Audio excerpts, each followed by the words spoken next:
আমার নবী বলেছেন ফাকসিরু ফিহি আলাইয়া মিনাস সালাত, সুতরাং জুমার দিন যখন আসবে তোমরা বেশি বেশি করে আমি রাসূলের উপর দরুদ শরীফ পাঠ করবা। সুবহানাল্লাহ। জুমার দিনে বেশি বেশি কি পড়বে? দরুদ পড়বে। তো কেন নবী বলেছেন ফাইন্না সালাতাকুম মা'রুদাতুন আলাইয়া, যে তোমরা যে দরুদ শরীফগুলো পাঠ করো ওই দরুদ শরীফগুলো কে কে পাঠ করতেছে, কোন কোন জায়গা থেকে পাঠ করতেছে, এই সবগুলো আমি রাসূলের দরবারে পেশ করা হবে। সুবহানাল্লাহ।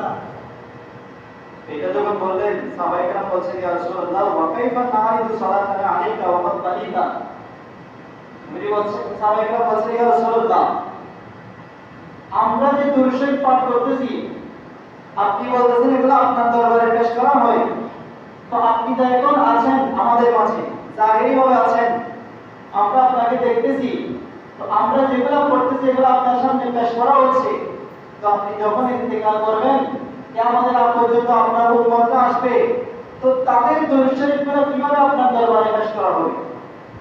আপনি তো তখন দুনিয়াতে থাকবেন না। তখন আমার নবী বলেছেন কালু আতাকুলুনা কাদ তালিতু, তোমরা কি মনে করো হে আমার সাহাবায়ে কেরাম, তোমরা কি মনে করো আমি শেষ, আমার ইন্তেকাল মানে কি শেষ, এটা কি মনে করো? আমার নবী বলেছেন ইন্নাল্লাহ হারামা আলাল আরদ আন তাকুলা আজসাদাল আম্বিয়া, আমার নবী বলেছেন আম্বিয়া কিরাম ইন্তেকাল করার পরেও যখন কবরের জগতে যায় সেখানে মাটিকে আল্লাহ তাআলা হারাম করে দেন যে কোন মাটি কোন নবীদের শরীর মুবারককে খাওয়ানো দূরের কথা স্পর্শ পর্যন্ত করতে পারবে না। সুবহানাল্লাহ। বলতে গেলে নবী কবরে গেছেন, এরপর অনেকগুলো কথা বলে, এরকম এরকম আছে নাই অনেক কথা। আমার নবীজি বলছেন শুধু আমি রাসূল না, আল্লাহ দুনিয়াতে যত নবী রাসূল পাঠিয়েছেন মাটির এই ক্ষমতা নাই যে কোন নবী রাসূলের শরীরকে স্পর্শ করবে। সুবহানাল্লাহ। খাওয়া তো দূরের কথা। এটা বলে নবী হাদিসে পাক শেষ করলেন। এখন আসেন যে বিষয়টা আমাদের জন্য বেশি গুরুত্বপূর্ণ, সেই বিষয়টা হচ্ছে যে যখন জুমার দিন আমরা মসজিদে আসি,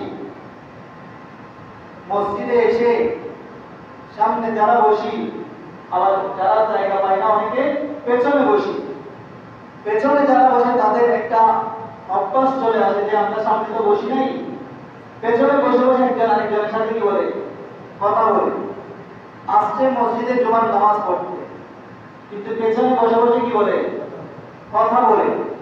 আবার দেখা যায় অনেকে যখন খুতবা শুরু হয়, খুতবা যখন চলে, খুতবা চলাকালীন অনেকে আবার সুন্নাত নামাজ পড়ে।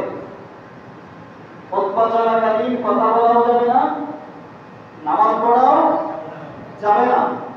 নামাজ যে জায়গায় বন্ধ সেই জায়গায় কথা বলার সুযোগ আছে নাই। আমার নবী কি বলছেন দেখেন,